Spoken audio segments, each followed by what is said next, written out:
또 어저께는 밤에 보니까 막 우박이 내리더라고. 우박. 예, 참 신기한 현상이었습니다. 이렇게 기후가 막 변하고 또 세상이 혼란스럽고 여러분들의 인생도 삶도 좀 평안하고 안전하고 그렇게 좀 산뜻한가요? 예. 사실 당장 내일 우리에게 주어진 삶을 당장 예측하지 못하는 그러한 현실 가운데 우리가 살아가고 있는 게 사실인 것 같아요. 이게 뭐 멀리 갈 것도 없고 강도사님 어렸을 때 여러분들 나이대랑은 정말 좀 많이 다른 것 같아요. 그때는 참 하루가 되게 길었어요. 왜 이렇게 안 가나 하루가. 그래서 빨리 시간이 지나서 빨리 좀 어른이 됐으면 좋았었고 빨리 좀 성인이 돼서 하고 싶은 것 좀 많이 했으면 좋겠고 라는 그런 마음이 강했습니다. 물론 여러분들도 아마 비슷한 생각이지 않을까. 빨리 어른 되고 싶죠. 근데 벌써 막 있잖아요. 어른 되면 이거 해야지 저거 해야지 분명 있을 거예요. 근데 또 강도사님 어렸을 때와는 다르게 오늘 요즘 이 시대 여러분들이 지금 누리고 있는 이 시대는 시간이 왜 이렇게 안 가라는 그런 개념은 많이 모르고 있는 것 같아요. 그렇게 느끼고 있지는 않는 것 같아요. 가만히 보면 물어봐요 제가 친구들한테. 근데 대부분 다 이렇게 시간 빨리 가는데요. 왜 그런가 싶더니 할 게 너무 많아요. 할 수 있는 게 너무 많고 해야 할 일들이 너무 많아요. 저희 어렸을 때와는 달리 일단 기본적으로 스마트폰 이거 하나 있으면 한 두세 시간 금방 가잖아요. 그죠? 할 게 너무 많잖아요. SNS 하든가 유튜브 짤 보든가 여러 가지 하면 할 게 많아요. 그렇게 또 시간 보내고 그리고 학업하느라고 학원 다니라고 뭐 월화수목금토 심지어는 주일까지 예배 끝나고 또 학원 가야 되는 친구들 분명히 있습니다. 이렇게 너무 할 거 많고 분주한 세상 가운데 살아가고 있는 게 우리입니다. 이건 뭐 단연 어른들만의 문제가 아니라 여러분들의 인생도 그런 것 같아요. 심심한 위로를 드립니다. 이럴 때일수록 더욱더 이 주일날 이 한 시간 짧지만 하나님 옆에 드려진 이 예배 시간을 통해서 여러분들의 마음에 좀 평안함을 얻고 또 이 분주한 일주일의 삶을 잘 돌아보면서 하나님 앞에 내 마음을 또한 이런 어려움들 또 이런 분주함들을 좀 잘 정리해서 하나님을 의지하고 나아갈 수 있는 시간 될 수 있겠다는 마음으로 그랬으면 좋겠다는 마음으로 좀 서론을 좀 길게 얘기해봤어요. 자, 먼저 본문으로 가볼게요. 베드로 전서, 이게 베드로 전후서, 이게 전서가 있고 뒤에 후서가 있어요. 전서, 후서. 어쨌든 베드로 이 전후서는 이게 누가 썼을까요? 당연히 이름 베드로 전후서니까 당연히 베드로가 썼겠죠, 그죠? 이 저자는 예수님의 제자였던 베드로입니다. 당시에 소아시아 지역의 박해, 예수님을 믿음으로써 박해를 받는다. 여러분 박해라는 뜻이 뭔지 아나요? 고난을 받는다는 거예요. 뭐 때문에? 신앙 때문에. 여러분들 신앙 때문에 박해받은 적 있으세요? 나 예수 믿어. 나 교회가 막 친구들 와서 이 자식 예수쟁이 팍팍 찌르고 돈은 안 빌리면 안 됩니다. 그게 아니라 아무튼 예수님 믿는 것 때문에 여러분들 인생이 힘들거나 불편해진 적 있나요? 네. 뭐 그럴 일이 없었으면 좋겠지만 제가 알기로는 여러분들 학교 안에서 교우들 관계에서 이제는 시대가 나 예수님 믿고 나 교회 다녀 하면은 약간 변종처럼 보는 그런 분위기가 형성이 되고 있는 시대라는 건 저는 잘 알고 있습니다. 자, 하지만 이 베드로 전후서를 기록한 이 시대적의 상황을 비할 바는 아니죠. 이때는 예수님을 믿는다 하면은 바로 그 콜로세움에 들어가서 사자의 밥이 되거나 장대에 달려서 이렇게 화형을 당하고 정말 진짜 극단적인 박해를 당하던 그런 시대였습니다. 당시에 이 베드로 사도가 베드로 그 당시에 소아시아 지역에 있는 박해를 받는 성도들에게 쓴 편지가 바로 이 베드로 전후서입니다. 당시 그 기독교 신앙을 지킴으로써 고난 중에 놓여 있는 성도의 위로와 권면, 그 위로를 하기 위해 또한 권면을 하기 위해 바른 신앙이 무엇인지를 가르쳐 주기 위한 목적으로 쓰여진 게 바로 오늘 이 본문이에요. 자, 이 편지에 담긴 내용들은요, 여러분들 가만히 읽어보면 그저 추상적으로 약간 뜬구름 잡는 얘기 이런 얘기로 쓰여지지 않았어요. 아주 성도가 어떻게 그의 삶이 성도로서의 합당한 삶을 어떻게 지니고 살아야 될지 한 그 바른 자세와 특히 성도로서의 지녀야 될 윤리 무엇인지에 대해서 가르쳐주고 있습니다. 이 베드로전서, 오늘 본문 베드로전서는요, 윤리서신이다라고도 부릅니다. 서신이라는 말은 뭔지 알죠? 편지라는 뜻입니다. 서신. 윤리서신이라고도 불러요. 그만큼 윤리적 가르침들이 아주 많이 나타나고 있어요. 베드로는 성도들에게 하는 이게 윤리적 겉면의 그 근거, 그러니까 성도들에게 야, 기독교인이면, 성도이면 이렇게 살고 이렇게 살고 이렇게 살아야 돼 라고 이 베드로전서에 대한 기록을 잘 해놨는데, 성도로서 이렇게 바르게 살아야 돼야 하는 그 근거가 뭐가 있냐? 바로 예수님이 그렇게 사셨기 때문에 너희들도 그렇게 살아야 된다라고 얘기하고 있는 거예요. 자, 오늘 무슨 날일까요? 선교주일로 우리 교회가 지키고 있습니다. 오늘 16일 오늘과 다음 주 23일 2주 동안 우리 고등부도 선교주일에 맞춰서 설교 메시지가 선교에 관련된 메시지를 전해지게 될 겁니다. 자, 선교주일에 맞춰서 선교적 메시지를 제가 여러분들에게 전하려고 지금 준비하고 있는데, 먼저 이 베드로전서가 갖고 있는 건 윤리적인 가르침, 성도로서 이렇게 살아야 돼라는 바른 가르침이 이 베드로전서 안에 기록되어 있어요. 그렇다면 선교주일과 이건 무슨 상관이 있냐? 조금 눈치가 있는 사람들은 아마 캐치를 할 겁니다. 오늘 제목이 뭘까요? 여기 한번 보세요. 여러분 집중. 선교적 삶을 제목 한번 같이 한번 읽어볼게요. 시작.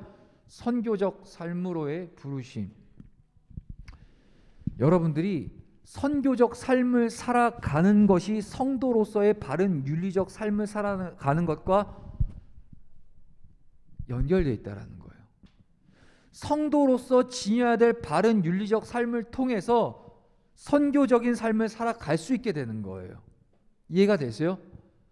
자, 성도들이 당하는 고난에 대해서 이 오늘 본문이 계속 이 베드로전서가 얘기해주고 있어요. 성도들이 당하고 있는 이 고난이 뭐라 그랬죠? 그저 성도들, 그 당시에 기독교인들이 참 착하지가 못하고 나빠서, 심성이 나빠서, 안 좋아서, 아니면 죄를 지어서 고난을 받는 걸까요? 아니에요. 이유는 간단해요. 예수님을 믿기 때문에, 그 믿는 믿음 하나 때문에 고난을 받는 그 성도들에게 이 윤리적 가르침을 가르쳐주고 있는 거예요. 자, 그렇다면 죄가 없어요. 나는 예수 믿는 게 죄인가요? 여러분 지금 죄 짓고 있나요? 아니잖아요. 예수 믿는 게 왜 죄입니까? 당연히 반대죠. 죄가 아니라 구원의 은총이죠. 구원의 방법이에요. 구원의 키고요. 예수를 믿는 것이. 근데 그것 때문에 박해를 받는 거예요. 고난을 받는 거예요. 핍박을 당하는 거예요. 자, 상식적으로 생각합시다. 나를 핍박하는 사람들에게 여러분들 어떻게 대할 겁니까? 그런 상황을 직면하게 되면 너 막 교회 왜 다녀? 요즘 교회 코로나 근원지 아니야? 코로나 거기서부터 시작되는 거 아니야? 이거 모르는 얘기죠. 그죠? 하지만 아무튼 그런 오해 속에서 교회 다니는 것 상황 자체만으로도 여러분들을 힘들게 만드는 친구가 있다고 생각합시다. 그리고 밥 먹을 때 사실 그렇잖아요. 분위기가, 사회적 분위기가 이러다 보니까 밥 먹고, 우리 강도사님도 여러분들 신방하거나 우리 청년들 신방하면은 식당 가잖아요. 기도할게요 하면은 청년들 이렇게 해요. 어색한 거예요. 기도하는 게 눈치 보이는 거예요. 자, 그만큼 예수님을 믿는 믿음에 대해서 이걸 드러내는 것이 참 어려운 시대를 살고 있는데, 여러분 삶에서, 학교에서 너 왜 예수 믿어? 너 왜 밥 먹을 때 기도해? 라고 하면서 친구들이 그렇게 고깝지 않은 시선을 가지고 여러분들을 볼 때, 여러분들 그 친구들에게, 그 친구들 또는 그 지인들에게 여러분들은 어떻게 대할 겁니까? 이 자식 감히 예수님을 어떻게? 뺨을 팍팍팍 칠 건가요? 아니죠. 그러한 박해 속에서 내가 믿는 예수님, 나의 구원을 책임져 주신 예수님을 믿는 그 믿음 안에서 받게 되는 그 고난 앞에 성도들은 어떻게 살아가야 될지에 대한 그러한 가르침이 담겨 있다는 겁니다. 예수님, 그러니까 결론만 얘기할게요. 예수님이 십자가를 지셨죠. 예수님이 죄가 있으셔서 십자가를 지셨나요? 아니죠. 예수님이 지신 십자가, 예수님이 당하신 그 고난은 예수님 자신의 죄로 인해서가 아니라, 예수님 죄가 없으십니다. 하나님이시기 때문에 죄가 없어요. 저와 여러분들의 죄를 대신해서 내가 받아야 될 고난을 예수님이 대신 받으신 거예요. 오늘 베드로는 이 성도들에게 뭐라고 얘기하냐? 그리스도의 고난에 너희들도 동참하라 라고 얘기하고 있어요. 그 말은 고난을 동참하다라는 얘기는 그저 그냥 막 혼자 자학을 해서 그 고난 막 그 어떤 카톨릭 이런 데 가면 신부님들이 막 그 수행을 한단 말이에요. 막 예수님의 고난에 동참을 한다고 어디 골방 같은 데 들어가고 이상한 채찍 만들어 혼자서 등짝을 막 때려요. 아, 예수님 이렇게 아프셨구나 하면서. 그런 얘기를 하는 게 아니에요. 그런 고난을 참여하는 게 아니라 삶에 있어서 예수를 믿는 믿음으로 말미암아 내게 닥쳐오는 이 세상 가운데 이 불의함, 어려움, 또 하는 사람들의 핍박과 조롱들이 죄 없으신 예수님이 나를 위해 짊어지신 그 십자가의 고난이 있기 때문에 나는 그걸 기꺼이 참아낼 수 있는 거예요. 단지 참는 게 아니라 그거에 동참해낼 수 있는 것. 내가 자기 십자가를 지고 예수님의 믿음을 당당하게 그 예수님이 걸어가신 그 길을 우리도 걸어가는 것. 그것이 바로 고난에 동참하는 거죠. 오늘 이 베드로 사도가 오늘 말씀을 통해서 저와 여러분들에게 가르쳐주고 있는 이 성도로서 지녀야 될 윤리적 바른 삶의 그 결론은 뭐냐?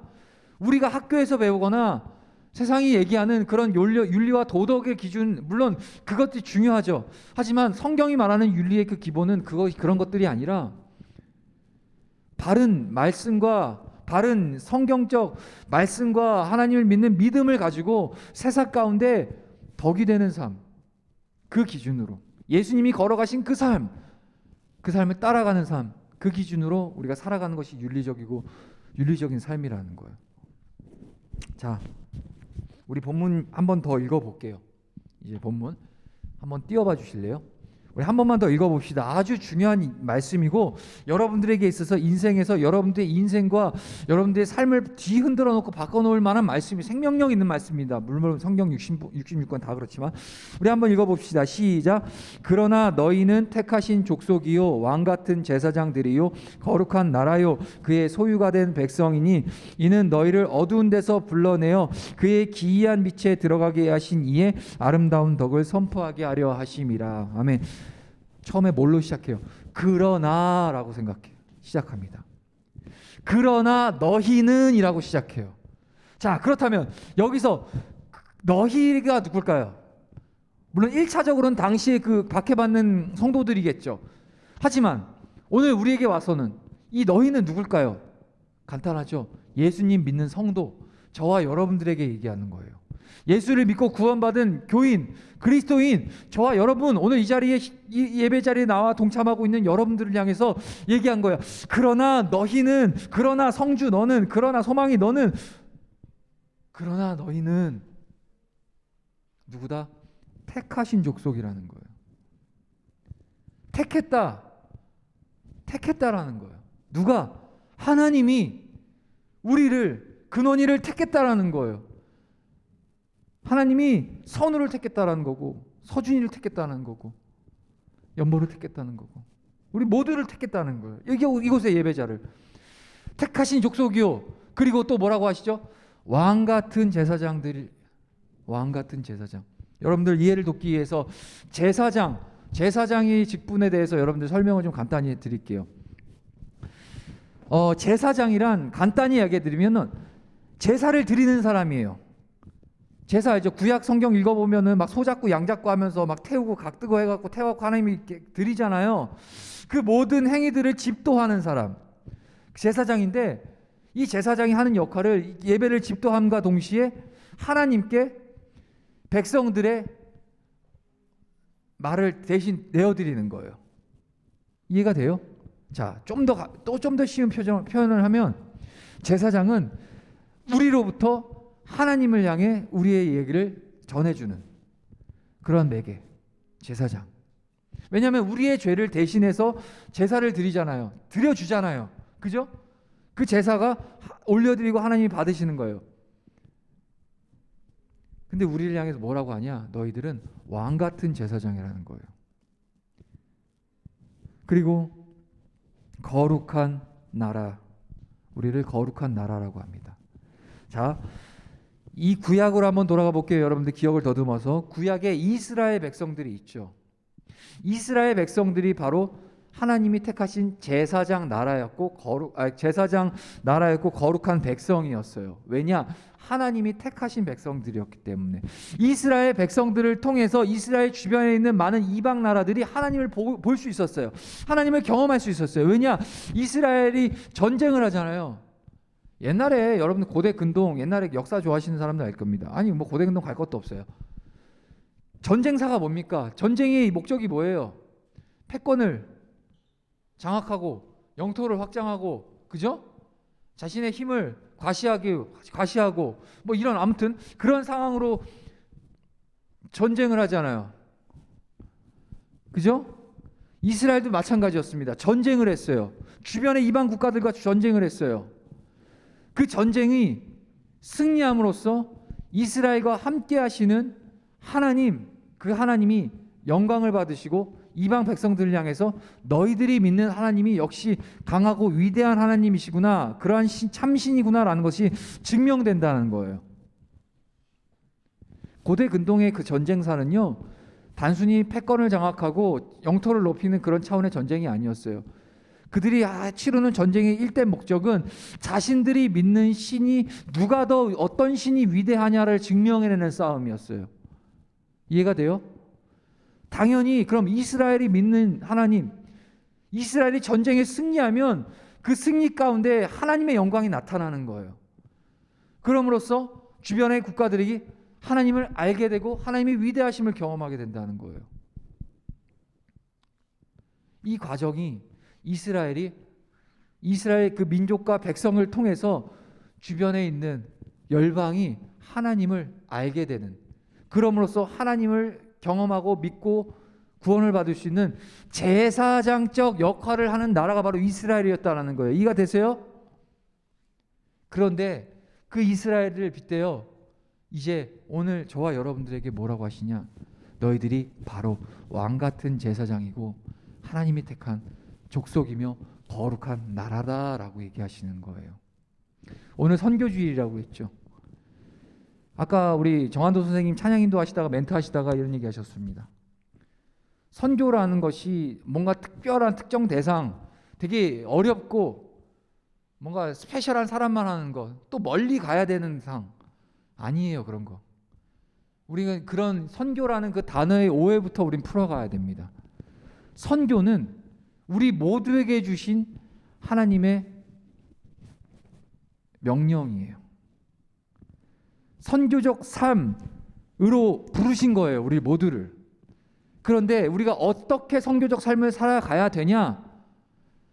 왕 같은 제사장, 택하신 족속으로서, 또 거룩한 나라로서, 하나님의 소유가 된 백성으로서 우리는 세상 가운데 세상에 알지 못하는, 하나님 알지 못하고 예수님 알지 못해서 죽어 구원받지 못할 그러한 우리 불쌍한 이웃들, 영혼들을 위해서 저와 여러분들이 한 사람 한 사람의 삶이 제사장적 삶을 살아가고 거룩한 나라로서의 삶을 살아가야 되며, 하나님이 택하주신 택한 백성으로서의 삶을 여러분 삶 가운데 살아내야 된다는 겁니다. 이해가 되죠? 이 정도까지 얘기하는데 이해 안 되면 큰일입니다, 여러분들. 이해돼야 돼요. 자,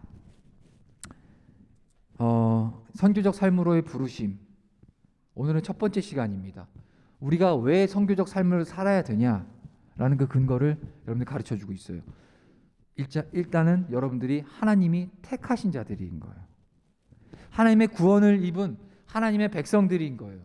그렇기 때문에 여러분들은 선교적 삶을 살아내야 되는 거예요. 그리고 또한 두 번째, 우리는 왕 같은 제사장들이에요. 제사장이 뭐라고 그랬죠?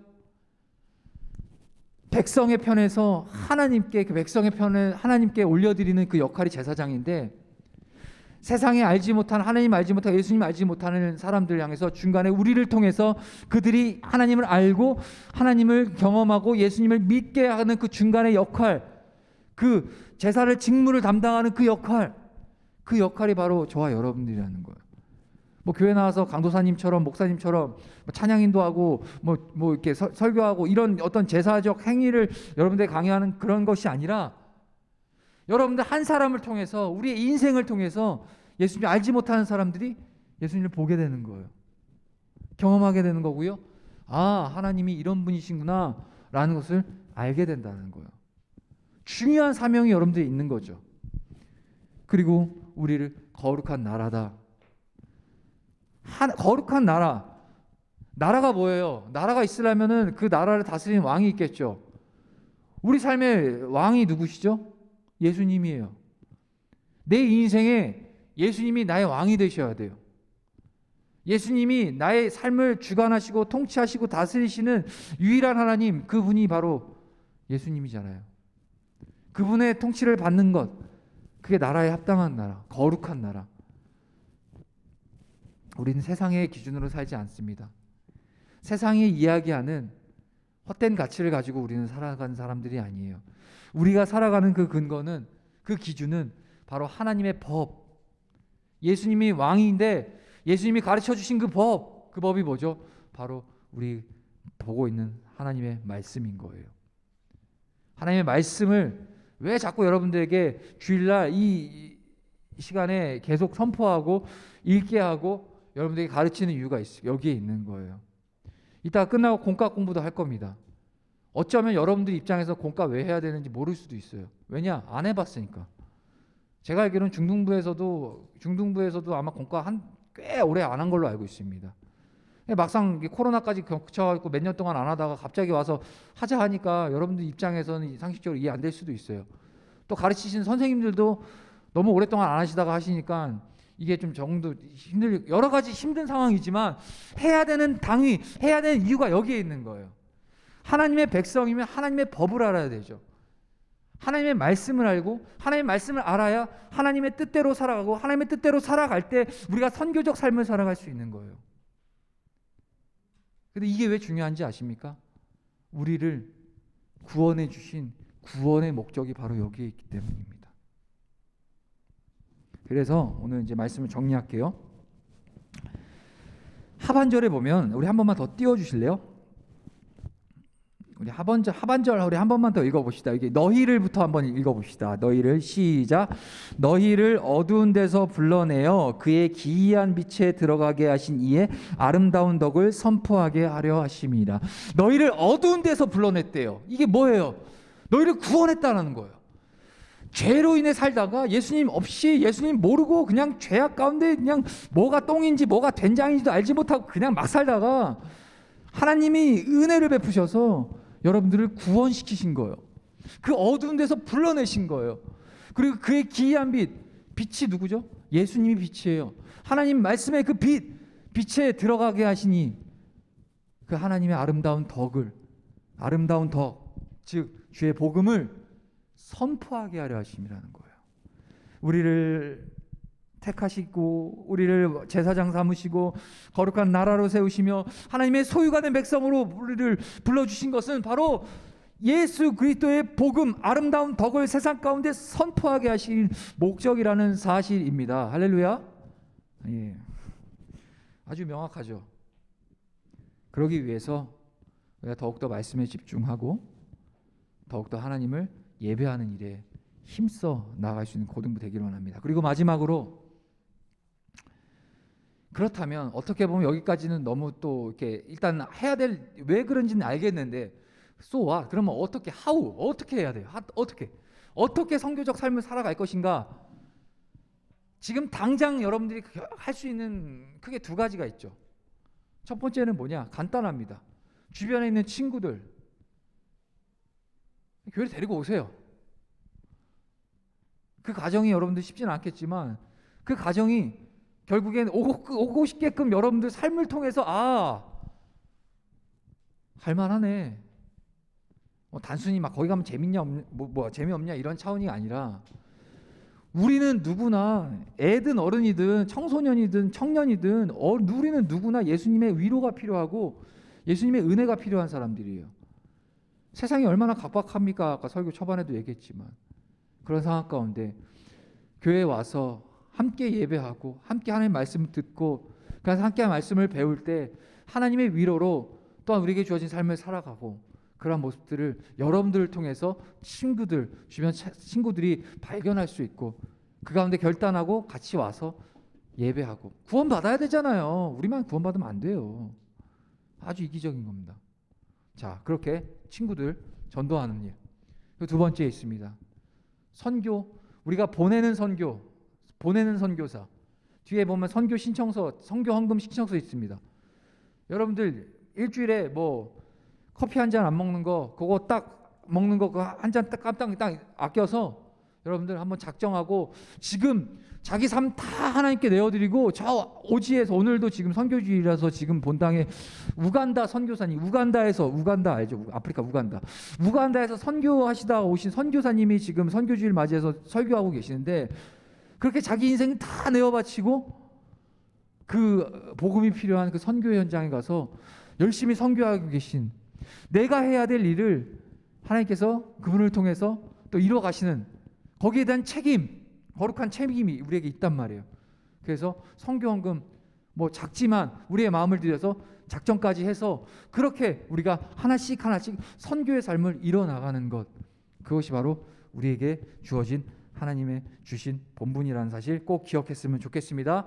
자, 우리 꼭 결단하고 그렇게 우리 마음을 먹고 오늘 주신 말씀을 따라서 선교적 삶으로 여러분 각자의 삶을 잘 살아낼 수 있기를 간절히 소망합니다. 할렐루야. 우리 기운 좀 냅시다. 끝났어요. 할렐루야.